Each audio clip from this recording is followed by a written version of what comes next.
Hello everyone, welcome to this channel. आज के इस वीडियो लेक्चर में हम डिस्कस करेंगे आपके एक सब्जेक्ट फ्लूइड मैकेनिक्स के बारे में। इससे के पहले के लेक्चर में हमने एक टॉपिक को डिस्कस किया था जो कि आपका था हाइड्रोस्टैटिक फोर्स के बारे में।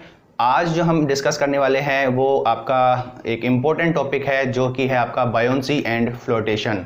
तो चलिए आज हम पढ़ने वाले हैं बायोंसी के बारे में और एंड फ्लोटेशन के बारे में। तो काफ़ी इंपॉर्टेंट है, कई सारे ऑब्जेक्टिव क्वेश्चंस बनते हैं, सिंपलेस्ट काफ़ी है और इसके साथ साथ में आपका इंटरेस्टिंग भी है। तो अगर सबसे पहले हम बात करें आपकी बायोंसी फोर्स की, सबसे पहले हम डिस्कस करेंगे आपका जो बायोंसी फोर्स है उसको हम कैसे डिफाइन करेंगे। तो सबसे पहले हम डेफिनेशन से पहले हम एक एग्जांपल से समझते हैं कि जो बायोंसी फोर्स है वो क्या है, उसको हम कैसे डिफाइन कर सकते हैं। जनरली अगर हम एक बात करें, कंसीडर करें एक स्टैटिक लिक्विड की, सपोज इस तरह से आपका कोई भी स्टैटिक लिक्विड है और इस लिक्विड में आपकी कोई भी ऑब्जेक्ट है, वो ऑब्जेक्ट आपका इसके अंदर सबमर्ज्ड भी हो सकता है और वो ऑब्जेक्ट आपका इसके अंदर फ्लोट भी कर सकता है। तो सपोज मैंने एक अभी पहला केस मैंने किया कि कोई भी आपका इस तरह से कोई ऑब्जेक्ट है, ये आपका इस स्टैटिक लिक्विड में आपका फ्लोट करता है इस तरह से।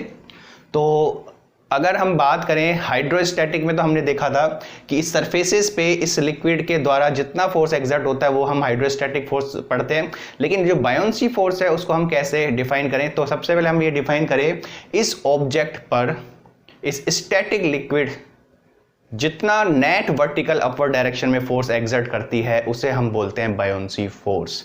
मतलब अगर हम बात करें इस ऑब्जेक्ट की, तो सबसे पहला इस ऑब्जेक्ट की अगर हम बात करें तो इस ऑब्जेक्ट में नेट वर्टिकल फोर्स की अगर हम बात करें, तो नेट वर्टिकल फोर्स की बात करें तो सपोज ये डिस्टेंस हम लेते हैं x सपोज, और इस एलिमेंट का एरिया हमने लिया a, इसका एरिया मैंने लिया a। अब हम ये देखते हैं कि इस ऑब्जेक्ट पर नेट वर्टिकल अपवर्ड डायरेक्शन में किस तरह से फोर्स एक्सर्ट होगा। तो अगर हम बात करें इस सरफेस की, इस सरफेस पे मुझे देखना है कि इसके ऊपर नेट वर्टिकल अपवर्ड डायरेक्शन में कितना फोर्स एक्सर्ट होता है। तो फोर्स के लिए सबसे पहले हमें यहाँ पे जरूरत होगी प्रेशर की, और किसी भी डेप्थ x पर जो प्रेशर है वो हम कैलकुलेट करते हैं। तो अगर हम बात करें सबसे पहले यहाँ पे जो फोर्स लगेगा, जो फोर्स होगा हम पहले भी पढ़ चुके हैं, जो प्रेशर है is equal to force upon area. तो जो भी प्रेशर और एरिया को अगर मल्टीप्लाई कर देते हैं तो हमें फोर्स मिलता है। मतलब कभी भी प्रेशर के अंदर कोई भी सरफेस आपकी आती है तो वो जो प्रेशर है वो किस में कन्वर्ट हो जाता है, फोर्स में। तो अगर प्रेशर की बात करें तो किसी भी एक्स डेप्थ पे रो किसका होगा, फ्लूइड का होगा, क्योंकि ये फ्लूइड के प्रेशर की बात हो रही है, रो फ्लूइड इंटू जी इंटू एक्स। ये तो बात हुई प्रेशर की, और प्रेशर के साथ साथ आप इसको मल्टीप्लाई करोगे एरिया के साथ और ये हो गया आपका एरिया। तो ये जो नेट वर्टिकल फोर्स होगा वो अपवर्ड डायरेक्शन में एक्सर्ट होगा। हम अगर एक एग्जांपल में समझे, सपोज यही आपका कोई ऑब्जेक्ट है इस तरह से, ये किसी भी लिक्विड में फ्लोट करता है, स्टैटिक लिक्विड में फ्लोट करता है, तो हम नेट वर्टिकल डायरेक्शन देखें तो यहाँ पे जो प्रेशर होगा उसकी इंटेंसिटी चारों तरफ होगी, लेकिन इसको जो सरफेस मिलती है वो इस डायरेक्शन में मिलती है, इसलिए जो फोर्स है उसकी जो डायरेक्शन होगी वो अपवर्ड डायरेक्शन में होगी। तो ये जो आपको वैल्यू दिखती है यही आपका होता है बायोंसी फोर्स, यही आपका होता है बायोंसी फोर्स। इसके बाद हम डिफाइन करते हैं कि जो डेफिनेशन है, डेफिनेशन कैसे करें। डेफिनेशन हम लिख सकते हैं the net vertical upward force exerted by static liquid on any object is known as buoyancy force। हमने डिस्कस किया था कि जो नेट वर्टिकल अपवर्ड डायरेक्शन में जो फोर्स एक्सर्ट होता है वही आपका होता है बायोंसी फोर्स। तो ये तो बात हुई डेफिनेशन की। इसके बाद हम देखते हैं कि जो बायोंसी फोर्स है वो एक्चुअल में किसके बराबर आता है। हमने यहाँ पे अमाउंट को भी कैलकुलेट किया। तो अब इस फॉर्मूले की अगर हम बात करें, तो अगर हम बात करें जो बायोंसी फोर्स है, यहाँ से अगर हम बात करें तो बायोंसी फोर्स का फॉर्मूला आपका हो जाएगा रो एफ इंटू जी इंटू एक्स इंटू ए। और अगर हम आगे इसको डिस्कस करें तो यहाँ आप देखते हो x इंटू ए। तो इस ऑब्जेक्ट के लिए अगर हम x और इंटू ए की बात करें तो ये आपका होता है वॉल्यूम, और ये जो वॉल्यूम होता है वो वॉल्यूम आपका सबमर्ज्ड इनसाइड द लिक्विड, या इस ऑब्जेक्ट ने कितना वॉल्यूम अपनी जगह से डिस्प्लेस्ड किया उसके बराबर होगा, क्योंकि ये x जो हाइट है वो इमर्जन हाइट है, मतलब कितना इमर्ज्ड है।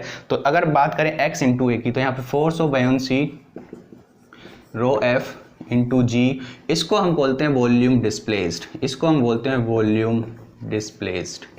और अगर हम बात करें यहाँ पे तो rho into ji into we, हम पहले भी डिस्कस कर चुके हैं कि जो रो इंटू जी इंटू वी है वो आपको एक तरह से शो करता है वेट को।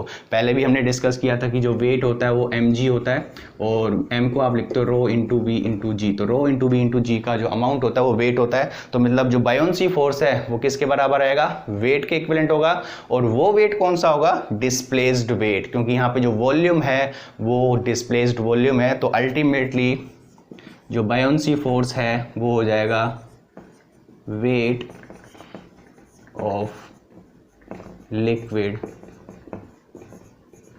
डिस्प्लेस्ड। जो बायोंसी फोर्स हो जाएगा वो आपका इक्वल टू हो जाएगा वेट ऑफ लिक्विड डिस्प्लेस्ड। कई बार ऑब्जेक्टिव क्वेश्चन में पूछा जाता है, कई बार डायरेक्ट आपके ऑप्शंस आते हैं कि जो बायोंसी फोर्स है वो किसके बराबर होता है। तो हमेशा ध्यान रखना कि जो बायोंसी फोर्स होगा वो आपका जितना लिक्विड उस ऑब्जेक्ट ने अपनी जगह से डिस्प्लेस्ड किया है उस वेट के बराबर होगा। और अभी मैंने ये तो डिस्कस किया फ्लोटिंग की कंडीशन में, ऑब्जेक्ट चाहे आपका इमर्ज्ड हो, वो भी हम देखेंगे कि इमर्ज्ड के केस में कैसे होगा। ऑब्जेक्ट चाहे आपका इमर्ज्ड हो, उस केस में भी जो बायोंसी फोर्स होता है वो आपका किसके बराबर होता है, it is the weight displaced by the object, या it is the weight displaced of liquid. तो ये तो बात हुई। तो अभी इसके बाद हम डिस्कस करेंगे इसकी डिफाइन कैसे करें, जो इसका प्रिंसिपल है, जो फ्लोटेशन का प्रिंसिपल है वो क्या होता है, और जो बायोंसी है, जो आर्किमिडीज प्रिंसिपल है वो क्या होता है, उसके बारे में हम डिस्कस करते हैं। तो इसके बाद हम देखते हैं कि जो आर्किमिडीज प्रिंसिपल है वो क्या होता है। तो बात करते हैं हम आर्किमिडीज प्रिंसिपल की। तो इसके according the buoyancy force is equal to the weight of fluid displaced। weight of fluid displaced मतलब जो बायोंसी फोर्स है ये आपका बराबर हो जाता है, हमने पहले भी अभी डिस्कस किया, वेट ऑफ फ्लूइड डिस्प्लेस्ड। मतलब आपको कभी भी बायोंसी फोर्स कैलकुलेट करना हो तो सीधा सा आप फ्लूइड का कितना वेट डिस्प्लेस्ड हुआ है उसको आप कैलकुलेट कर सकते हो। तो ये तो बात हुई आर्किमिडीज प्रिंसिपल की। इसके बाद हम डिफाइन करते हैं सेंटर ऑफ बायोंसी। इसके बाद हम डिफाइन करते हैं आपका कि जो सेंटर ऑफ बायोंसी, इसको हम कैसे डिफाइन कर सकते हैं सेंटर ऑफ बायोंसी को, मतलब एक ऐसा पॉइंट जिस पर जो बायोंसी फोर्स है वो एक्ट करता है, उसे हम बोलते हैं centre of buoyancy. It is the point at which this buoyancy force will act. और उसके बाद ये देखा जाता है कि जो बायोंसी फोर्स है वो किस पॉइंट पर एक्ट करता है। तो जनरली हमने देखा था, अभी बात की थी कि जो बायोंसी फोर्स है वो वेट कितना डिस्प्लेस्ड हुआ उस अमाउंट के बराबर होता है। इसका मतलब वो जो पॉइंट होगा जहां से ये बायोंसी फोर्स एक्ट करेगा वो आपका पॉइंट होगा, it is the centre of gravity of displaced fluid. मतलब देखो, अगर हम इस क्वेश्चन की बात करें, अगर हम इस एग्जांपल की बात करें तो इस एग्जांपल में अगर इस पूरे ऑब्जेक्ट के लिए सेंटर ऑफ ग्रेविटी कहीं सेंटर में होगा, CG सेंटर ऑफ ग्रेविटी यहाँ होगा। लेकिन अगर हम बात करें सेंटर ऑफ बायोंसी की, तो सेंटर ऑफ बायोंसी हमने डिफाइन किया था कि जहाँ पे बायोंसी फोर्स आपका एक्ट करता है, तो जिस पॉइंट पे बायोंसी फोर्स आपका एक्ट करता है वह आपका सेंटर ऑफ बायोंसी है। तो सेंटर ऑफ बायोंसी के लिए जो आपका बायोंसी फोर्स था वो इस फ्लूइड जितना डिस्प्लेस्ड हुआ उसके वेट के बराबर था। कितना फ्लूइड आपका डिस्प्लेस्ड हुआ, ये फ्लूइड आपका डिस्प्लेस्ड हुआ, जितना भी फ्लूइड आपका डिस्प्लेस्ड हुआ उसका जो CG होगा, उसका जो सेंट्रोइड होगा, तो इस हैच एरिया की बात करें तो इसका जो सेंट्रोइड होगा वो कहीं यहाँ होगा, यही आपका होता है सेंटर ऑफ बायोंसी। मतलब इस पॉइंट पे जो आपका है बायोंसी फोर्स एक्ट करता है। तो इसको हम डिफाइन करें सेंटर ऑफ बायोंसी, तो इसको हम डिफाइन कर सकते हैं, it is the point at which the buoyancy force will act and this point at the CG of displaced fluid, मतलब जितना भी फ्लूइड आपका डिस्प्लेस्ड हुआ उसका जो सेंट्रोइड होगा वही आपका सेंटर ऑफ बायोंसी होगा। तो अगर हम बात करें ये डिस्टेंस अगर टोटल x है तो यहाँ से ये जो डिस्टेंस होगी इट इज़ x/2। काफ़ी इंपॉर्टेंट ऑब्जेक्टिव क्वेश्चंस बनता है कि जो सेंटर ऑफ बायोंसी है, कई सारे न्यूमेरिकल्स सिंपलेस्ट ऑब्जेक्टिव में न्यूमेरिकल्स आते हैं जिसमें हमें सेंटर ऑफ बायोंसी को कैलकुलेट करना होता है। तो सबसे पहले ये लेंथ, ये हाइट देखनी होती है, कितनी हाइट इनसाइड द लिक्विड है इस ऑब्जेक्ट की, और उसका जो हाफ होगा वो आपका सेंटर ऑफ बायोंसी होगा अगर हम बेस की बात करें।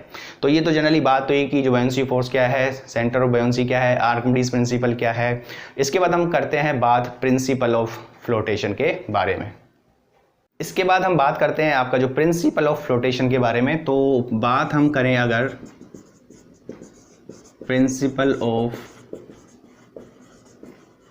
फ्लोटेशन के बारे में, तो ये प्रिंसिपल ऑफ फ्लोटेशन आपको क्या बताता है, तो ये जनरली बात करें अगर हम इस ऑब्जेक्ट की बात करें, इस ऑब्जेक्ट के इक्विलिब्रियम कंडीशन की बात करें। इक्विलिब्रियम कंडीशन का मतलब है साम्य अवस्था, मतलब इस पर जो जितने भी रिजल्टेंट फोर्स हैं उन सबका सम जो होगा 0 होगा या एक दूसरे को कैंसिल करेंगे।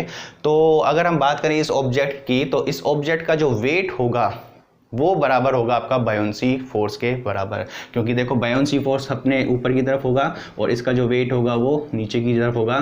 तो इक्विलिब्रियम कंडीशन में क्या होगा, अगर हम बात करें इक्विलिब्रियम कंडीशन की बात करें तो ये होगा जो वेट ऑफ बॉडी या object is equal to buoyancy force मतलब weight of body is equal to buoyancy force. और आगे हमने ये भी डिस्कस किया था कि जो बायोंसी फोर्स है वो किसके बराबर हो जाता है, it is the weight of fluid displaced. तो अल्टीमेटली क्या हुआ, जो वेट ऑफ बॉडी है is equal to weight of fluid displaced, यहाँ इसको हम लिख सकते हैं कि जो वेट ऑफ बॉडी है वेट ऑफ फ्लूइड डिस्प्लेस्ड। तो यही आपका प्रिंसिपल ऑफ फ्लोटेशन होता है। इस कंडीशन से कई सारे आपके जो ऑब्जेक्टिव क्वेश्चंस बनते हैं, न्यूमेरिकल्स हैं या कोई चीज़ आपको कैलकुलेट करनी है इस कंडीशन में, फ्लोटिंग की कंडीशन में आपको नहीं दिया हुआ, तो ये प्रिंसिपल से हम उसको कैलकुलेट कर सकते हैं। इसको और अगर हम बात करें वेट की, अगर हम बात करें तो मैंने आपको पहले फॉर्मूला बताया था, वेट रो इंटू जी इंटू वॉल्यूम। तो अगर हम बात करें यहाँ पे रो किसका होगा, बॉडी का, जी आपका हमेशा कांस्टेंट रहेगा और वॉल्यूम किसका होगा, बॉडी का, is equal to weight of fluid displaced. तो फ्लूइड का वेट डिस्प्लेस्ड हो रहा है तो रो भी किसका होगा, फ्लूइड का, जी आपका कांस्टेंट रहेगा और वॉल्यूम कौन सा होगा, डिस्प्लेस्ड वॉल्यूम। यहाँ से एक और कंक्लूजन हम निकाल सकते हैं इस जी से, अगर ये जी कैंसिल करो तो rho B into V B is equal to rho F into V displaced. तो ये कई सारे डायरेक्ट आपको कई बुक्स में ये फॉर्मूला आपको हो सकता है दिख जाए, तो ये जो फॉर्मूला है ये वहीं से आया है, it is from the principle of flotation. हम देखेंगे इसके बाद हम एक क्वेश्चन सॉल्व करते हैं इस प्रिंसिपल ऑफ फ्लोटेशन के ऊपर कि किस तरह से हम क्वेश्चंस को सॉल्व कर सकते हैं using principle of flotation. Question देखने से पहले हम एक और केस को डिस्कस करते हैं। ये हमने डिस्कस किया था फ्लोटिंग की कंडीशन में बायोंसी फोर्स को हम कैसे एक्सप्लेन करते हैं। अब हम बात करते हैं सबमर्ज्ड की केस में कैसे एक्सप्लेन करें। तो सपोज हम इस एग्जांपल से समझें, सपोज आपके पास कोई भी ये स्टैटिक लिक्विड है और इसके अंदर आपका कोई भी ऑब्जेक्ट है जो कि आपकी किस कंडीशन में है, सबमर्ज्ड कंडीशन में। इस तरह से सपोज हम बात करें, एक कोई ऑब्जेक्ट है, ये ऑब्जेक्ट आपका सबमर्ज्ड कंडीशन में है इस तरह से, और ये यहाँ से डिस्टेंस आपकी x1 है और यहाँ से लेके यहाँ तक की डिस्टेंस आपकी x2 है। तो इस कंडीशन की हम बात करें कि इस कंडीशन में जो बायोंसी फोर्स है उसको हम कैसे एक्सप्लेन कर सकते हैं, और इसका एरिया हम मान लेते हैं a। सपोज इसका एरिया हमने मान लिया a। तो अगर हम बात करें इसके ऊपर लगने वाले जो वर्टिकल फोर्सेस हैं उसके बारे में, सपोज इस तरह से हम बात कर सकते हैं, ये आपका कोई भी ऑब्जेक्ट है, इसके अंदर ऑब्जेक्ट है, और इस ऑब्जेक्ट के ऊपर यहाँ पे भी प्रेशर होगा, इस प्रेशर की वजह से यहाँ पे फोर्स एक्सर्ट होगा और उस फोर्स की डायरेक्शन होगी इस तरफ। और इसके नीचे की अगर हम बात करें नीचे सरफेस की, तो हर तरह इंटेंसिटी होगी, लेकिन सरफेस यहाँ है तो यहाँ पे भी एक फोर्स काम करेगा।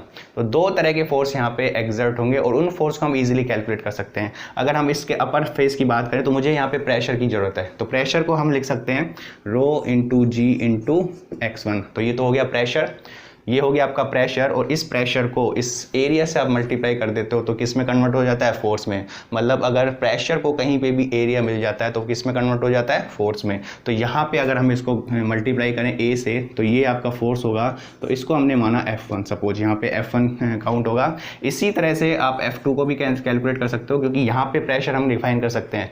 x2 डेप्थ पे जो प्रेशर होगा वो होगा रो इंटू जी इंटू x2, और इसको आपने मल्टीप्लाई किया ए से, एरिया से।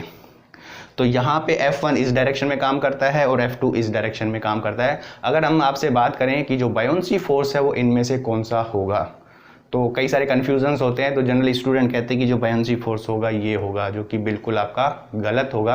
क्योंकि जब हम डिफाइन करते हैं इसकी डेफिनेशन तो हम यह कहते हैं कि जो बायोंसी फोर्स है it is the net vertical upward force. Net vertical upward force का मतलब है जितना फोर्स ये है उसको आप इसमें से माइनस करोगे तब जाके आपको ये बायोंसी फोर्स मिलता है। तो अगर हम बात करें बायोंसी फोर्स तो ये हो जाता है एफ नेट वर्टिकल फोर्स, जो कि बराबर होगा आपका F2 माइनस F1। तो F2 आपका है रो into ji into A into x2, row into ji into A into x1। तो रो इंटू जी इंटू ए, और ये हो जाएगा x1 माइनस x2, रो इंटू जी ए x1 माइनस x2। तो अगर हम x2 और x1 की बात करें तो ये इसकी लेंथ के बराबर हो जाएगा। सपोज इसको मैंने माना h, तो यहाँ से जो वैल्यू आई rho into ji into A into H, तो जो नेट फोर्स है बायोंसी फोर्स है वो आया rho into ji into A into H. तो बात हम अगर करें A into H, area into height की, तो एरिया इंटू हाइट का मतलब क्या हुआ, ये वॉल्यूम डिफाइन होता है और ये वॉल्यूम आपका यही डिफाइन है जो कि आपका है डिस्प्लेस्ड वॉल्यूम। मतलब इस ऑब्जेक्ट ने अपनी जगह से जितने वेट को डिस्प्लेस्ड किया है, जितने वॉल्यूम को डिस्प्लेस्ड किया, वो वॉल्यूम है आपका ए इंटू एच। तो यहाँ से भी क्या कंक्लूजन निकला, rho into ji into A H का मतलब है वॉल्यूम डिस्प्लेस्ड। तो इस कंडीशन में भी वही आया, हमने पहले भी बात किया था। इस केस में भी जो बायोंसी फोर्स है वो आपका वेट डिस्प्लेस्ड के बराबर, इस केस में भी जो बायोंसी फोर्स है वो हमेशा किसके बराबर, वेट डिस्प्लेस्ड के बराबर। तो इसको भी हम कहते हैं वेट डिस्प्लेस्ड। तो चाहे आपकी फ्लोटिंग की कंडीशन हो चाहे सबमर्ज्ड की कंडीशन हो, जो बायोंसी फोर्स है वो हमेशा is equal to weight of fluid displaced. और यहाँ से हम देख सकते हैं कि यहाँ कंफ्यूज मत होना कि ये केवल यही बायोंसी फोर्स होगा, नहीं, नेट वर्टिकल अपर डायरेक्शन में जो रिजल्टेंट फोर्स होगा वही आपका बायोंसी फोर्स होता है। दूसरी बात की जाती है कि अगर मैं इस ऑब्जेक्ट की डेप्थ को बढ़ाता जाऊं, नीचे की तरफ लेता जाऊं, तो जो बायोंसी फोर्स है उस पर क्या फ़र्क पड़ेगा। तो अगर हम बात करें बायोंसी फोर्स की, तो बायोंसी फोर्स कभी भी चेंज नहीं होगा, क्योंकि जैसे आप इसको नीचे लेके आओगे इसकी शेप चेंज नहीं होगी, इसकी शेप चेंज नहीं होगी तो इसका जो फ्लूइड डिस्प्लेसमेंट है वो भी कभी चेंज नहीं होगा। क्योंकि जैसे आप इसको बढ़ाते जाओगे ये फोर्स भी बढ़ता जाएगा और नीचे वाला फोर्स भी उसी अमाउंट में बढ़ता जाएगा, क्योंकि जो प्रेशर है वो डिपेंड करता है आपका डेप्थ के ऊपर। तो ये कुछ कंसेप्चुअल चीज़ें हैं जिसको हमें देखना जरूरी होता है, और इसके बाद हम देखते हैं कि आपका जो क्वेश्चन है या न्यूमेरिकल है उसको हम कैसे सॉल्व कर सकते हैं।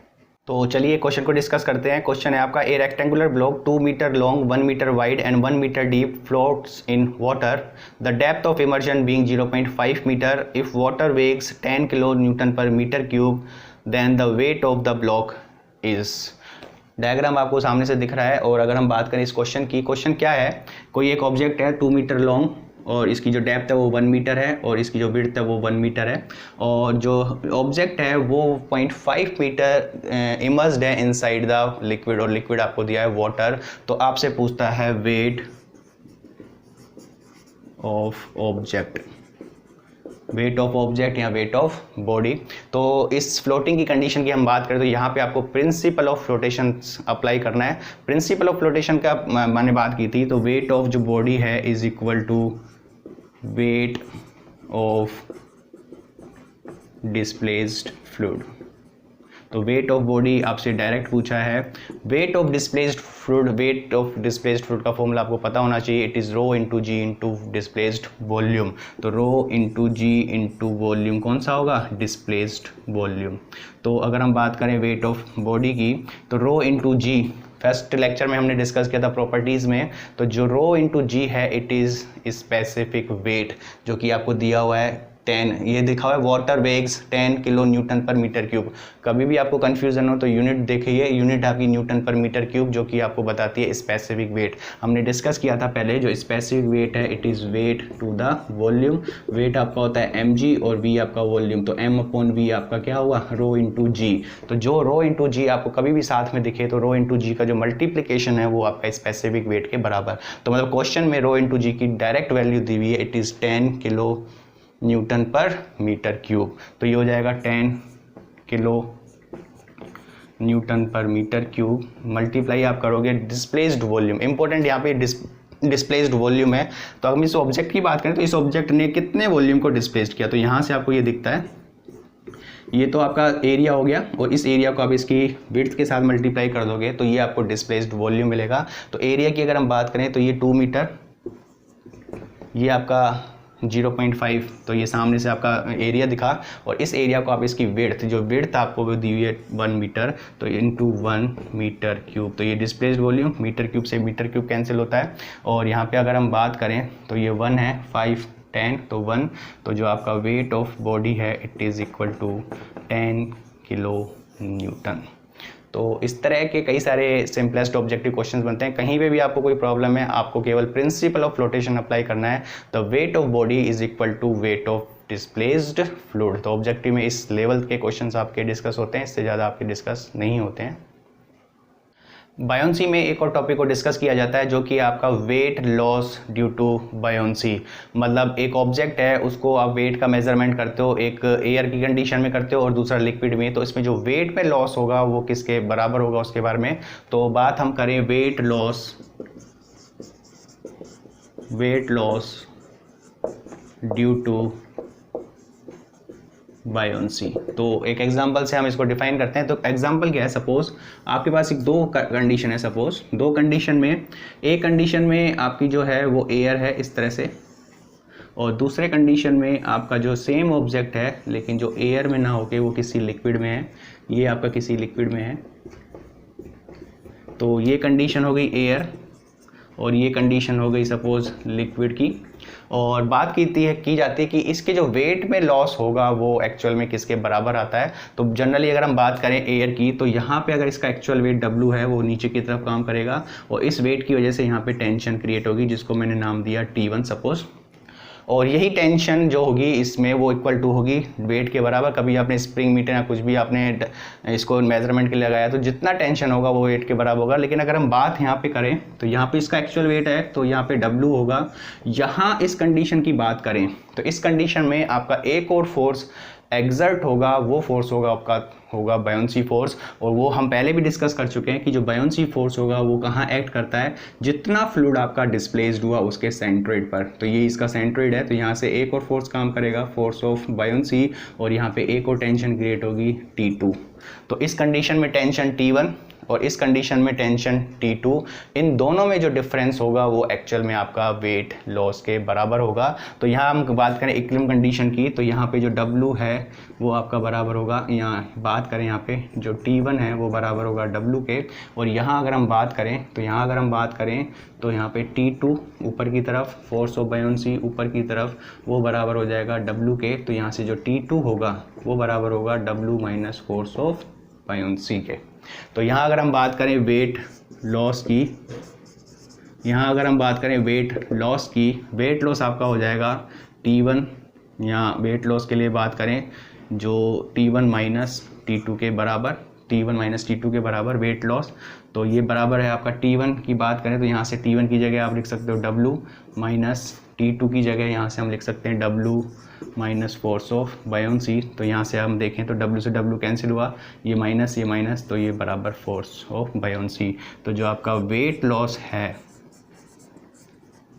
वो किसके बराबर हो जाता है, बायोंसी फोर्स के। होना भी यही चाहिए, क्योंकि यहाँ पे एक एडिशनल फोर्स एक्सर्ट होता है, वो आपका होता है बायोंसी फोर्स। तो यहाँ पे आपको वेट लॉस है। कई सारे क्वेश्चन पूछे जाते हैं कि एक ऑब्जेक्ट का एयर में 10 न्यूटन वेट है, वाटर में उसका 5 न्यूटन वेट है, तो आपसे कुछ भी पूछ सकते हैं कि बताओ डेंसिटी, किसी लिक्विड में इतना वेट है तो लिक्विड की डेंसिटी कितनी होगी। यहाँ कई सारे ऑब्जेक्टिव क्वेश्चन बनते हैं। तो प्रिंसिपल आपका यही लगेगा कि जो वेट लॉस है वो इक्वल टू होगा किसके, बायोंसी फोर्स के। यहाँ बायोंसी फोर्स को भी कैलकुलेट कर सकते हैं कि जो बायोंसी फोर्स होगा वो वेट ऑफ फ्लूइड डिस्प्लेस्ड, तो रो एफ आपको लिक्विड दिया होगा इनटू जी और वॉल्यूम डिस्प्लेस्ड। तो इस कंडीशन में तो सबमर्ज्ड है, इस कंडीशन में जितना ये स्फीयर का वॉल्यूम होगा उतना ही आपका डिस्प्लेस्ड वॉल्यूम होगा। तो स्फीयर की डायमेंशंस अगर दी हुई हैं तो डिस्प्लेस्ड वॉल्यूम भी हम इसको कैलकुलेट कर सकते हैं। तो यहाँ पे जो वेट लॉस है वो जनरली किसके बराबर होगा, फोर्स ऑफ बायोंसी के बराबर। कई सारे आपके ऑब्जेक्टिव क्वेश्चंस मिल जाएंगे जिसमें आपको बताएगा कि इस एयर में इतना वेट है, इस लिक्विड में इतना वेट है, तो बताओ कि जो डायमेंशंस हैं वो कितनी होगी, या कुछ भी आपसे डेंसिटियाँ वगैरह कुछ भी पूछ सकता है।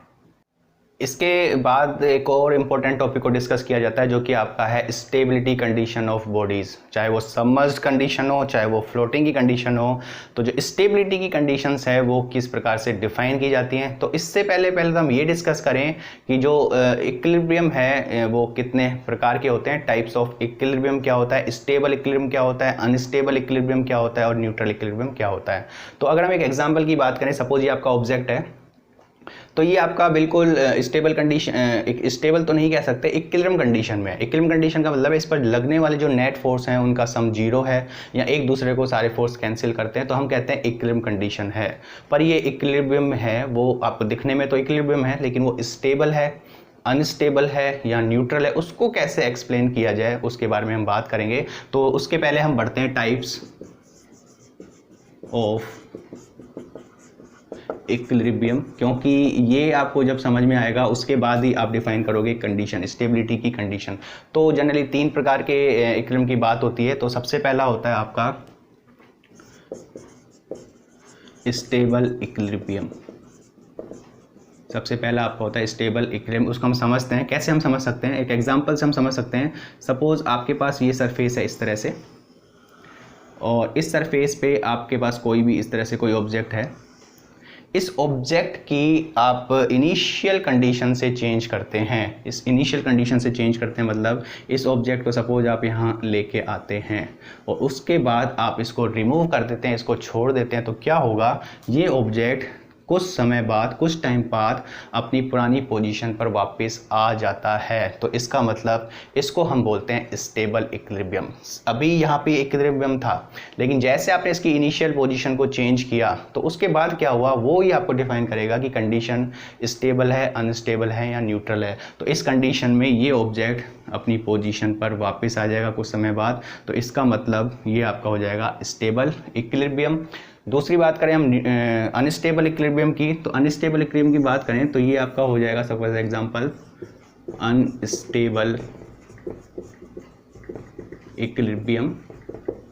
तो सपोज अनस्टेबल इक्विलिब्रियम में क्या हुआ, यहाँ पे आपका कोई भी ऑब्जेक्ट था इस कंडीशन में, इस कंडीशन में आपने इसकी इनिशियल पोजीशन के साथ चेंजेस किए। सपोज इसको मैं यहाँ से डाइवर्ट किया तो यह कभी भी अपनी ओरिजिनल पोजीशन पर वापस, हालांकि यहाँ पे जो रखा हुआ है वो कंडीशन इक्विलिब्रियम है, क्योंकि बिल्कुल इक्विलिब्रियम कंडीशन है, नेट रिजल्टेंट फोर्स यहाँ पे 0 है क्योंकि ये रुका हुआ है। लेकिन जैसे आपने इसकी इनिशियल पोजीशन से चेंजेस किए उसके बाद क्या हुआ, उसके बाद ये ऑब्जेक्ट कभी भी अपनी जगह पे वापस नहीं आ पाता, तो उसको हम बोलते हैं अनस्टेबल इक्विलिब्रियम। तो ये हो गया अनस्टेबल इक्विलिब्रियम। और तीसरा आपका होता है न्यूट्रल इक्विलिब्रियम। न्यूट्रल इक्विलिब्रियम का मतलब है ये आपका ऑब्जेक्ट इक्विलिब्रियम कंडीशन में रखा हुआ है, आपने चेंजेस किए तो इसका जो पाथ होगा वो कोई डेफिनेट पाथ होगा, तो इसको हम बोलते हैं न्यूट्रल इक्विलिब्रियम।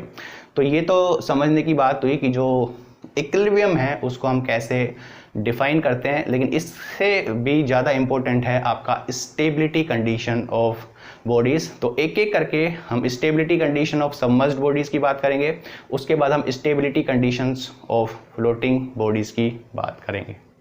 तो चलिए पहले हम बात करते हैं stability condition of completely submerged body. Stability condition for completely submerged body, मैंने कुछ एग्जांपल्स यहाँ पे दिखे हैं, यहाँ पे ये ऑब्जेक्ट हैं, कुछ एक्सप्लेन किए हैं और ये ऑब्जेक्ट सारे सबमर्ज्ड कंडीशन में है। तो सपोज मैं एक इस कंडीशन की बात करूँ, इस कंडीशन की बात करूं और एक इस कंडीशन की बात करूं, तो सामने से ये भी आपको इक्विलिब्रियम कंडीशन में दिखता है, सामने से ये भी आपको इक्विलिब्रियम कंडीशन में दिखता है, क्योंकि यहाँ पे जो फोर्स ऑफ बायोंसी और फोर्स ऑफ ग्रेविटी मतलब वेट है वो आपस में कैंसिल करेंगे। यहाँ पे भी जो लाइन ऑफ एक्शन है वो सेम रहेगा दोनों का अपोजिट डायरेक्शन में, तो ये भी आप एक दूसरे को कैंसिल करेंगे, तो ये भी इक्विलिब्रियम कंडीशन है और ये भी इक्विलिब्रियम कंडीशन है। लेकिन देखने से हम यह नहीं पता कर सकते कि जो कंडीशन है वो स्टेबल है या अनस्टेबल इक्विलिब्रियम की कंडीशन है। तो हम समझते हैं कि जो स्टेबिलिटी है उसको हम कैसे डिफाइन करते हैं। तो चलिए सपोज हम पहले इस केस को डिफाइन करते हैं। यहाँ अगर हम बात करें कि जो बायोंसी फोर्स है वो अपवर्ड डायरेक्शन में होगा और यहाँ पे जो वेट होगा वो डाउनवर्ड डायरेक्शन में होगा। हम जब भी इस कंडीशंस को देखते हैं तो इसकी इनिशियल पोजीशन से हम चेंज करते हैं। तो यहाँ पे भी हमने यही किया, हमने क्या किया, इस ऑब्जेक्ट को इस डायरेक्शन में टिल्ट किया। आप इस डायरेक्शन में भी टिल्ट कर सकते हैं, आप उस डायरेक्शन में भी टिल्ट कर सकते हैं, एक एग्जांपल समझाने के लिए। तो जैसे ही आपने यहाँ पे इस डायरेक्शन में टिल्ट किया, जैसे ही आपने इसको इस डायरेक्शन में टिल्ट किया, तो यहाँ पे दो कपल का फॉर्मेशन हो जाता है। कपल का फॉर्मेशन कैसे हुआ कि जो फोर्स ऑफ बायोंसी है वो हमेशा ऊपर की तरफ और ये जो ग्रेविटी है, वेट है, वो नीचे की तरफ। तो यहाँ पे अगर बात करें तो एक फोर्स ऑफ बायोंसी नीचे की तरफ, ऊपर की तरफ, और ये जो ग्रेविटी है वो W वेट की वजह से नीचे की तरफ होगा। तो इसको बोलते हैं रीस्टोरिंग कपल। ये आपके जो हैं रीस्टोरिंग कपल का फॉर्मेशन हो जाता है। और ये अगर कपल के फॉर्मेशन के बाद हम इसकी डायरेक्शन की बात करें तो ये जो डायरेक्शन है ये आपकी क्लॉकवाइज डायरेक्शन है, मतलब ये आपकी क्लॉकवाइज डायरेक्शन है। आपने इसको टिल्ट किया था एंटी क्लॉकवाइज डायरेक्शन में। जैसे ही आपने इसको इस एंटी क्लॉकवाइज डायरेक्शन में टिल्ट किया, सेम मोमेंट पे यहाँ पे रिस्टोरिंग कपल बने और उसकी जो डायरेक्शन थी वो आपकी अपोजिट टू दिस डायरेक्शन थी। मतलब जैसे ही आप इसको यहाँ घुमाओगे, जो कपल है वो उसको उधर घुमाने की कोशिश करेगा, मतलब अपनी पुरानी पोजीशन पर ले जाने की कोशिश करेगा। इसका मतलब कंडीशन आपकी कौन सी हो जाएगी, स्टेबल कंडीशन। तो ये आपकी कंडीशन है स्टेबल इक्विलिब्रियम। और इसको हम कैसे डिफाइन करते हैं इक्विलिब्रियम कंडीशन, ये तो हमने देखा। तो इस कंडीशन में आप देखते हो कि जो सेंटर ऑफ बायोंसी है it is always above the centre of gravity. तो हमेशा ध्यान रखना सबमर्ज्ड के केस में कि जो सेंटर ऑफ बायोंसी है वो हमेशा सेंटर ऑफ ग्रेविटी से ऊपर रहेगा। कई बार कई जगह पे ऑब्जेक्टिव क्वेश्चंस पूछे जाते हैं कि जो stability condition of submerged body है उसमें किस प्रकार से हम डिफाइन करते हैं। तो यहाँ हम बात करते हैं स्टेबल इक्विलिब्रियम की। तो यहाँ हम कह सकते हैं सेंटर ऑफ बायोंसी यानी B is always above the centre of gravity G। हमेशा सेंटर ऑफ बायोंसी जो होगा वो सेंटर ऑफ ग्रेविटी से ऊपर रहेगा। इसकी भी हम बात कर लेते हैं। देखो ये अगर हमने दूसरा केस लिया, यहाँ पे हमने कंसीडर किया कोई ऐसा ऑब्जेक्ट जिसमें जो सेंटर ऑफ ग्रेविटी है वो सेंटर ऑफ बायोंसी से ऊपर है सपोज। तो हालांकि इक्विलिब्रियम कंडीशन है क्योंकि यहाँ पे ये वेट नीचे की तरफ, बायोंसी फोर्स ऊपर की तरफ, एक दूसरे को कैंसिल कर देंगे और ये इक्विलिब्रियम कंडीशन होगी। लेकिन जैसे आपने इसकी इनिशियल पोजीशन से चेंज किए, तो यहाँ पे भी रिस्टोरिंग कपल का फॉर्मेशन होगा। तो ये कपल का जो फॉर्मेशन होगा वो इस तरह से होगा, यहाँ पे W और यहाँ पे फोर्स ऑफ बायोंसी। तो ये जो कपल बने उसकी जो डायरेक्शन थी वो आपकी थी एंटी क्लॉकवाइज, इस ऑब्जेक्ट को भी आपने एंटी क्लॉकवाइज घुमाया और इस कपल ने भी क्या किया, इसको एंटी क्लॉकवाइज घुमाया। इसका मतलब इस कंडीशन में जो ऑब्जेक्ट है वो कभी भी इस स्थिति में वापस नहीं आ पाता, जिसको हम बोलते हैं अनस्टेबल इक्विलिब्रियम। तो ये आपका हो जाता है अनस्टेबल इक्विलिब्रियम। इसका मतलब क्या हुआ, इसका मतलब ये हुआ जो centre of buoyancy is always below the centre of gravity. मतलब सेंटर ऑफ जो बायोंसी होगा वो हमेशा सेंटर ऑफ ग्रेविटी से नीचे होगा। तो दो कंडीशंस हैं, आप हमेशा ध्यान रखना, जो B और G मतलब बायोंसी सेंटर है और जो ग्रेविटी वाला CG है वही आपको डिफाइन करेंगे कि कंडीशन स्टेबल है या अनस्टेबल है। मैंने अनस्टेबल और स्टेबल की बात की। इक्विलिब्रियम के केस में क्या होगा, इक्विलिब्रियम के केस में कि जो सेंटर ऑफ बायोंसी है और जो सेंटर ऑफ ग्रेविटी है वो आपस में एक दूसरे को कोइंसाइड कर जाते हैं। मतलब जैसे आपने इसकी इनिशियल पोजीशन से चेंज किया तो एक कुछ डेफिनेट जगह पे जाके उसी स्थिति में वो रुक जाता है। इसका मतलब जो सेंटर ऑफ बायोंसी है और जो सेंटर ऑफ ग्रेविटी है वो एक दूसरे को कोइंसाइड करते हैं, मतलब एक पॉइंट पे मर्ज्ड हो जाते हैं। उस कंडीशन को हम बोलते हैं न्यूट्रल इक्विलिब्रियम। तो स्टेबल इक्विलिब्रियम के लिए सेंटर ऑफ बायोंसी ऊपर रहेगा, अनस्टेबल के लिए सेंटर ऑफ बायोंसी नीचे रहेगा, और न्यूट्रल के लिए सेंटर ऑफ बायोंसी और सेंटर ऑफ ग्रेविटी आपस में कोइंसाइड कर देंगे। तो सबमर्ज के बाद हम अब बात करते हैं stability condition for floating body के केस में। मैंने कुछ एग्जांपल्स लिए हैं। ये कुछ आपके स्टैटिक लिक्विड में कुछ ऑब्जेक्ट्स हैं और ये आपकी फ्लोटिंग कंडीशन में है। तो सबसे पहले हमारे इस एग्जांपल की बात करें तो यहाँ अगर हम देखें ये आपकी इक्विलिब्रियम कंडीशन है, क्योंकि सेंटर ऑफ ग्रेविटी और सेंटर ऑफ बायोंसी एक ही लाइन ऑफ एक्शन में है। इसका मतलब एक दूसरे को कैंसिल करेंगे और ये इक्विलिब्रियम कंडीशन होगी। और अगर हम बात करें यहाँ इस तीनों कंडीशंस में क्या होगा कि जो सेंटर ऑफ बायोंसी है वो हमेशा सेंटर ऑफ ग्रेविटी से नीचे रहेगा फ्लोटिंग कंडीशन में, क्योंकि जो ऑब्जेक्ट का वॉल्यूम है और जो डिस्प्लेस्ड वॉल्यूम है वो चेंज होगा। वॉल्यूम ऑब्जेक्ट का ज़्यादा होगा, डिस्प्लेस्ड वॉल्यूम का ऑब्जेक्ट कम होगा, तो इसीलिए जो सेंटर ऑफ बायोंसी है वो हमेशा नीचे रहेगा। तो जिससे पहले तो हमने डिस्कस किया था कि जो सेंटर ऑफ बायोंसी और सेंटर ऑफ ग्रेविटी है वो डिफाइन करेंगे stability condition of submerged body, लेकिन यहाँ पे कौन डिफाइन करेगा कि जो कंडीशन है वो स्टेबल होगी अनस्टेबल होगी। तो वहाँ पे समझने के लिए हम एक चीज़ यहाँ पे दिखाएंगे आपको कि क्या है वो। तो सपोज जैसे ही हमने इसको इस डायरेक्शन में टिल्ट किया, इसकी ओरिजिनल पोजीशंस के साथ चेंजेस किए, तो ये नॉर्मल एक्सिस आपका यही रहेगा। मतलब सेंटर ऑफ बात करें CG की तो ये आपका CG यहाँ पे रहेगा। लेकिन जैसे आपने इसको इस तरफ टिल्ट किया, यहाँ पे जो वॉल्यूम था डिस्प्लेस्ड वो चेंज हुआ। अगर वॉल्यूम डिस्प्लेस्ड आपका चेंज हुआ तो इसका मतलब आपका सेंटर ऑफ बायोंसी भी चेंज हो जाएगा, जिस वजह से आपकी एक new line of action of buoyancy force create होगी। तो अगर जैसे ही आपने इसको चेंज किया तो बायोंसी चेंज, पहले बायोंसी सपोज इस लाइन पे था तो यहाँ बायोंसी चेंज होगा, तो ये सेंटर ऑफ बायोंसी होगा और ये new line action of buoyancy force, ये आपकी बायोंसी फोर्स की नई एक्शन वाली लाइन बनेगी। और ये new line of action of buoyancy force जहाँ पे भी इस नॉर्मल एक्सिस को कट करेगी उस पॉइंट को हम बोलते हैं मेटा सेंटर पॉइंट। उस पॉइंट को आप बोलते हो मेटा सेंटर पॉइंट। हम आगे भी डिस्कस करेंगे, अभी हाल फिलहाल हमें स्टेबिलिटी की बात करनी है। तो मेटा सेंटर को आप कैसे डिफाइन करते हो? It is the cross section point of the normal axis of the body with new line action of the buoyancy force, उसको हम बोलते हैं मेटा सेंटर। और दूसरी बात की जाती है मेटा सेंट्रिक हाइट की। तो मेटा सेंट्रिक हाइट क्या होती है? सेंटर ऑफ ग्रेविटी और मेटा सेंटर पॉइंट के बीच की जो डिस्टेंस होती है उसको हम बोलते हैं मेटा सेंट्रिक हाइट। यह मेटा सेंट्रिक हाइट काफ़ी इंपॉर्टेंट है डिज़ाइन पॉइंट ऑफ व्यू से, क्योंकि यही आपको बताएगी कि कंडीशन कितनी स्टेबल है या कंडीशन कितनी अनस्टेबल है। हाल फिलहाल हम बात करते हैं इस स्टेबिलिटी कंडीशन की। तो देखो जैसे ही आपकी new line of action of force आया, यहाँ पे एक लाइन बनी, ये लाइन इस नॉर्मल को इस पॉइंट पे कट करती है, इसको आप बोलते हो Meta centre point. Meta centre point को आप इस तरह से भी डिफाइन कर सकते हो, it is the point about which the object will oscillate. जिस पॉइंट के अराउंड ऑब्जेक्ट ऑसिलेट करता है उसी को हम बोलते हैं मेटा सेंटर।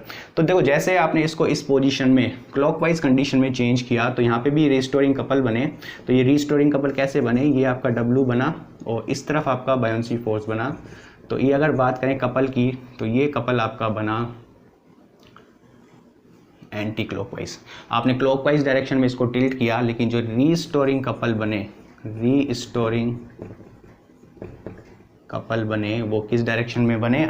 आपके एंटी क्लॉकवाइज डायरेक्शन में बने। मतलब ये रीस्टोरिंग कपल क्या करेंगे? इस ऑब्जेक्ट को अपनी पुरानी पोजीशन पर वापस ले जाएंगे, और जब भी ऑब्जेक्ट अपनी पुरानी पोजीशन पर वापस आने की कोशिश करता है तो उस कंडीशन को हम बोलते हैं स्टेबल इक्विलिब्रियम। तो इस कंडीशन में क्या हुआ? ये आपकी कंडीशन हुई स्टेबल इक्विलिब्रियम। और इसको हम कैसे डिफाइन करेंगे? तो स्टेबल इक्विलिब्रियम के बाद हमेशा ध्यान रखना कि जो मेटा सेंटर पॉइंट होगा M, वो हमेशा सेंटर ऑफ ग्रेविटी से ऊपर रहेगा। यहाँ पे एक नया पॉइंट डिफाइन हुआ जिसको हम बोले मेटा सेंटर। मेटा सेंटर ये आपको बताएगा कि कंडीशन स्टेबल है, अनस्टेबल है या न्यूट्रल है। तो स्टेबल कंडीशन के लिए जो मेटा सेंटर है M, अब वो द सेंटर ऑफ ग्रेविटी। कई बार ऑब्जेक्टिव में हमेशा पूछा जाता है कि जो m है वो कहाँ रहेगा, स्टेबल के लिए, अनस्टेबल के लिए कहाँ रहेगा, न्यूट्रल के लिए कहाँ रहेगा। तो आपको हमेशा ध्यान रखना है स्टेबल इक्विलिब्रियम के लिए जो मेटा सेंटर है वो हमेशा सेंटर ऑफ ग्रेविटी से ऊपर रहेगा। तो ये तो बात स्टेबल की। अनस्टेबल के बारे में भी हम बात करते हैं। तो हमने एक एग्जाम्पल को और लिया, ये कोई एग्जाम्पल है, इस तरह से टिल्ट किया आपने, ये आपका सेंटर ऑफ ग्रेविटी है CG, और एक सेंटर ऑफ बायोंसी सपोज इस पॉइंट पे आया B। इस सेंटर ऑफ बायोंसी की new line of action FB इस नॉर्मल एक्सिस को जहाँ पे भी कट करती है वही आपका पॉइंट होता है मेटा सेंटर M। तो इस कंडीशन में एक ऐसी स्थिति क्रिएट हुई जहाँ पे जो मेटा सेंटर है वो सेंटर ऑफ ग्रेविटी से नीचे आया। तो सपोज जैसे ही ये नीचे आया, यहाँ पे भी कपल बने, ये W और ये सेंटर ऑफ बायोंसी इस तरफ, तो ये W आपका इस डायरेक्शन में होगा और फोर्स ऑफ बायोंसी इस डायरेक्शन में होगा। तो यहाँ पे जो कपल बने वो आपके कपल बने क्लॉकवाइज डायरेक्शन में। आपने टिल्ट भी क्लॉकवाइज डायरेक्शन में किया, और जो कपल है वो भी आपके क्लॉकवाइज डायरेक्शन में बने। इसका मतलब जैसे ही आपने इसको इस तरफ टिल्ट किया, ये कपल इसको और उस तरफ टिल्ट करने की कोशिश करेगा। इसका मतलब ऑब्जेक्ट कभी भी इस कंडीशन पे वापस नहीं आ पाएगा। इसी को हम बोलते हैं अनस्टेबल, इसी को आप बोलते हो अनस्टेबल इक्विलिब्रियम। तो इसके लिए क्या हो जाता है, M बिलो द CG, मतलब जो M है वो हमेशा सेंटर ऑफ ग्रेविटी से कहाँ रहेगा, नीचे की तरफ रहेगा। तो आपका इस कंडीशन कैसे हो जाएगी, अनस्टेबल कंडीशन। न्यूट्रल इक्विलिब्रियम के लिए जो मेटा सेंटर है और जो सेंटर ऑफ ग्रेविटी है वो आपस में एक दूसरे से कोइंसाइड कर जाते हैं। तो 3 कंडीशन आपको याद रखनी है, स्टेबल, अनस्टेबल और न्यूट्रल। स्टेबल में मेटा सेंटर ऊपर रहेगा CG से, अनस्टेबल में मेटा सेंटर नीचे रहेगा CG से, और न्यूट्रल में मेटा सेंटर और सेंटर ऑफ ग्रेविटी आपस में कोइंसाइड कर जाते हैं। तो मेटा सेंटर को भी हम साथ में डिफाइन करते हैं। मेटा सेंटर M को आप कैसे डिफाइन कर सकते हो, it is the cross section point of normal axis of the body to the new line action of buoyancy force FB। मतलब ये जो नॉर्मल एक्सिस है और जो नई लाइन बनी बायोंसी की, वो जहाँ पे भी आपको कट करेगी जिस पॉइंट पे, उसको बोलते हो मेटा सेंटर पॉइंट। दूसरी बात होती है metacentric height.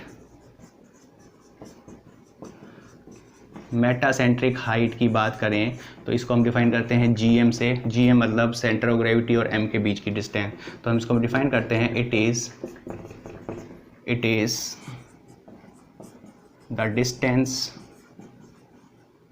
The distance of CG from the Meta centre, या the distance between the metacentric point and center of gravity is known as metacentric height। इसका हालांकि डेरिवेशन भी आपका होता है, ये आपको लिंक में भी मिल जाएगा। लेकिन साथ में अगर हम बात करें कि जो फॉर्मूले की, यहाँ पे जो ऑब्जेक्टिव पॉइंट ऑफ व्यू से फॉर्मूला इंपॉर्टेंट है, तो फॉर्मूले की अगर हम बात करें तो मेटासेंट्रिक हाइट जो GM है, it is equal to I/B displaced minus BG। कई बार आपको एज इट इज़ ऑब्जेक्टिव में पूछा जाता है कि जो मेटासेंट्रिक हाइट है उसका जो फॉर्मूला होगा वो क्या होगा। तो GM metacentric height I/B minus BG। तो यहाँ पे आपका I जो होता है वो आपका होता है least moment of inertia about the centroidal axis, least moment of inertia about the centroidal axis. और दूसरी अगर हम बात करें इस V की, तो ये आपका होता है डिस्प्लेस्ड वॉल्यूम। ये आपका V हो जाएगा डिस्प्लेस्ड वॉल्यूम, और B इंटू G हो जाएगा। BG जो हो जाएगा वो आपका हो जाएगा distance between centre of buoyancy B and CG। तो ये तीनों कैलकुलेट करने के बाद आप मेटासेंट्रिक हाइट को कैलकुलेट कर सकते हो यूजिंग दिस फॉर्मूला। अभी हम देखते हैं कि जो मेटासेंट्रिक हाइट की जो वैल्यूज़ निकल के आती हैं वहाँ से हम कैसे देखेंगे कि जो स्टेबल कंडीशन है, अनस्टेबल है या इक्विलिब्रियम की कंडीशन कैसे डिफाइन करते हैं। बात करें अगर मेटासेंट्रिक हाइट की वैल्यूज़ के बारे में, तो इम्पोर्टेंट पॉइंट ये है स्टेबल इक्विलिब्रियम की बात करें तो GM इज़ ग्रेटर देन 0। मतलब GM है, मतलब मेटासेंट्रिक हाइट हमेशा पॉजिटिव रहनी चाहिए, मतलब सेंटर ऑफ ग्रेविटी से ऊपर की तरफ जितना मेटासेंटर पॉइंट बढ़ता जाएगा उतनी आपकी स्टेबिलिटी कंडीशन बढ़ती जाएगी। लेकिन वो भी लिमिटिंग कंडीशन है, क्योंकि इसको अगर हमने और ज़्यादा बढ़ा दिया तो जो ऑसिलेशन टाइम है वो ज़्यादा, उसकी वजह से आपकी जो कंफर्ट है वो काफ़ी कम हो जाता है। तो एक लिमिटिंग कंडीशन होती है, पर ये हमें ध्यान देना है कि स्टेबल इक्विलिब्रियम के केस में जो मेटासेंट्रिक हाइट है वो हमेशा ग्रेटर देन 0 होगी। दूसरी बात करें अगर अनस्टेबल इक्विलिब्रियम के लिए तो जो मेटासेंट्रिक हाइट है GM इट इज़ लेस। तीसरी अगर हम बात करें न्यूट्रल इक्विलिब्रियम के लिए तो यहाँ पे जो मेटासेंट्रिक हाइट है वो इक्वल टू 0 होगा। तो मेटासेंट्रिक हाइट की वैल्यू से भी आप पता कर सकते हो कि जो कंडीशन है वो स्टेबल है, अनस्टेबल है या न्यूट्रल है। सपोज मेटासेंट्रिक हाइट की वैल्यू पॉजिटिव आई प्लस 0.7 आई तो आप कह सकते हो स्टेबल है। आपकी नेगेटिव आई -0.7 या -0.6 आई तो आप कह सकते हो अनस्टेबल है। और मेटासेंट्रिक हाइट की वैल्यू अगर 0 आती है तो आप कह सकते हो न्यूट्रल है। यहाँ हमने फॉर्मूले में डिस्कस किया था कि जो आई है वो लीस्ट मोमेंट ऑफ इनर्शिया होता है, क्योंकि लीस्ट इसलिए होता है क्योंकि जो मेटासेंट्रिक हाइट है वो आपकी जो पॉजिटिव होती जाएगी उतनी कंडीशन आपकी होती जाएगी, जो स्टेबिलिटी की तरफ बढ़ती जाएगी। तो हमेशा डिज़ाइन पॉइंट ऑफ व्यू से हम इस आई को लीस्ट लिया जाता है, क्योंकि मैक्सिमम वाला आई जो होगा उस केस में तो पॉजिटिव शो हो गई। तो इस कंडीशन में अगर हम बात करें दो कंडीशंस की, सपोज आपके पास ये ऑब्जेक्ट है इस तरह से और इस एक्सिस में ये आपकी लॉन्गिट्यूडनल एक्सिस होगी, ये आपकी ट्रांसवर्स एक्सिस होगी। ये लॉन्गिट्यूडनल एक्सिस है, ये ट्रांसवर्स एक्सिस है।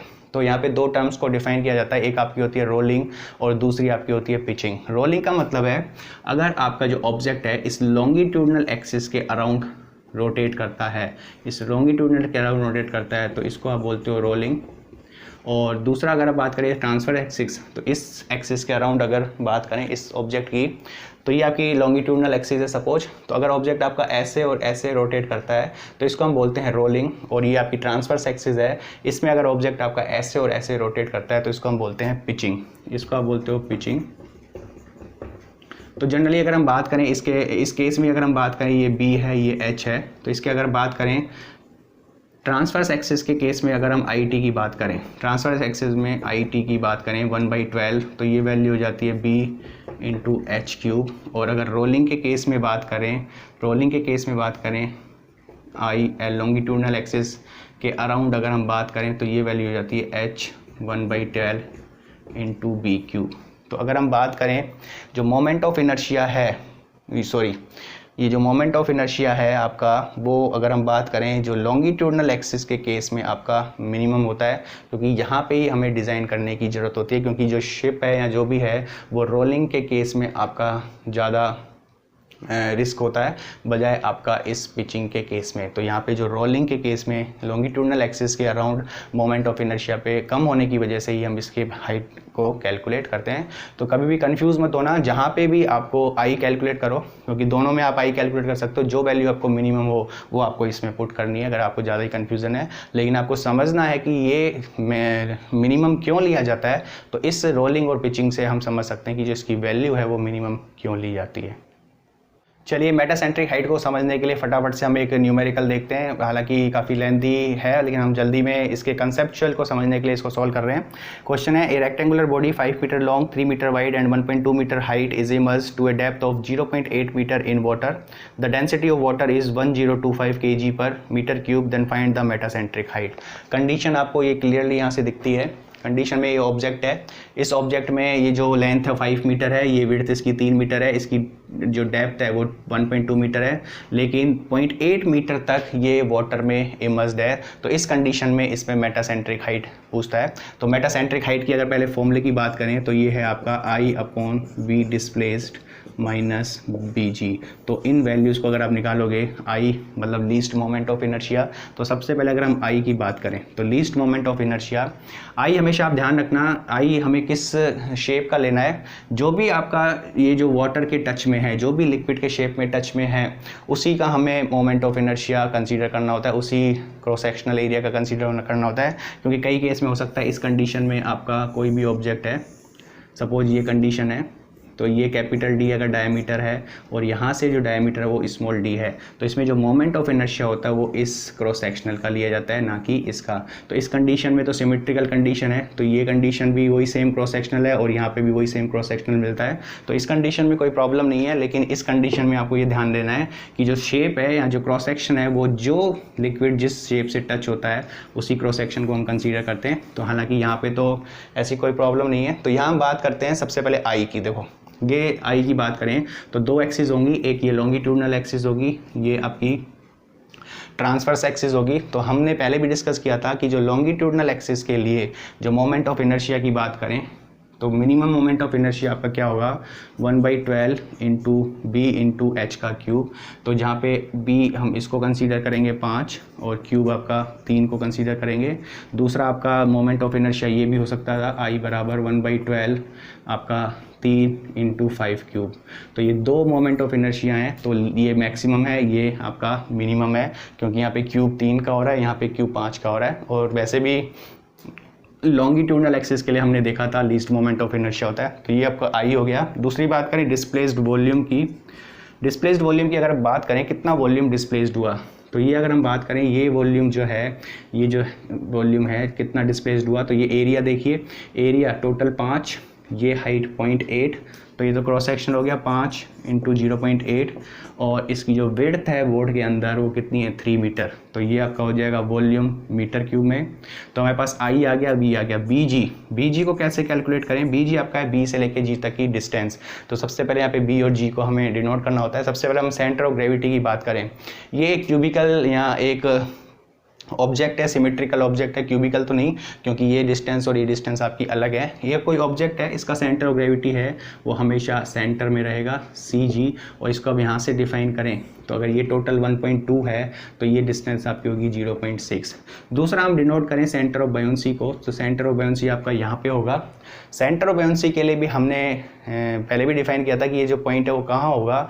ये पॉइंट, क्योंकि सेंटर ऑफ बायोंसी यहाँ से फोर्स ऑफ बायोंसी यहाँ से एक्ट करता है, उस पॉइंट को हम सेंटर ऑफ बायोंसी कहते हैं। और जो फोर्स ऑफ बायोंसी है वो कितना फ्लूइड आपका डिस्प्लेस्ड हुआ उसका सेंट्रोइड होता है। तो कितना फ्लूइड डिस्प्लेस्ड हुआ, ये वाला फ्लूइड आपका डिस्प्लेस्ड हुआ और इसका सेंट्रोइड है, तो इसका सेंट्रोइड इसके सेंटर में, मतलब ये डिस्टेंस का हाफ, ये डिस्टेंस आपकी 0.8 है, तो ये डिस्टेंस आपकी हो जाएगी 0.4 मीटर, ये भी मीटर। तो यहाँ से 0.6 0.4, तो सी से लेके बी या बी से लेके जी तक की डिस्टेंस को हम कैलकुलेट कर सकते हैं। It is 0.6 minus 0.4, it is 0.2 metre. तो यहाँ से हमें सारी वैल्यूज़ आ गई। इस वैल्यूज़ को जब फॉर्मूले में रखोगे तो G M equal to I 1/12, या पहले वैल्यूज़ रख दें, I upon V displaced minus B G बराबर आई हमने लिया था 1/12 इंटू 5 इंटू 3 का क्यूब, डिवाइड हम कर देते हैं V displaced volume 5 into 0.8 into 3 minus, और बी जी आपका था 0.2। तो इस वैल्यूज़ को जब आप सॉल्व करते हो तो ये वैल्यू सॉल्व होकर आती है आपके पास लगभग 0.7375 मीटर। तो इसका मतलब जो मेटासेंट्रिक हाइट है वो आपकी पॉजिटिव है। तो पॉजिटिव का मतलब है कि जो कंडीशन है वो आपकी किस तरह की होगी, स्टेबल कंडीशन। वैल्यूज़ अगर यहाँ पे नेगेटिव होती तो हम कह सकते थे अनस्टेबल कंडीशन है। ये वैल्यू जितनी ज़्यादा होती जाएगी स्टेबिलिटी उतनी ज़्यादा आपकी बढ़ती जाएगी। तो ये बेसिक कंसेप्ट है समझने के लिए मेटासेंट्रिक हाइट को हम कैसे कैलकुलेट करते हैं।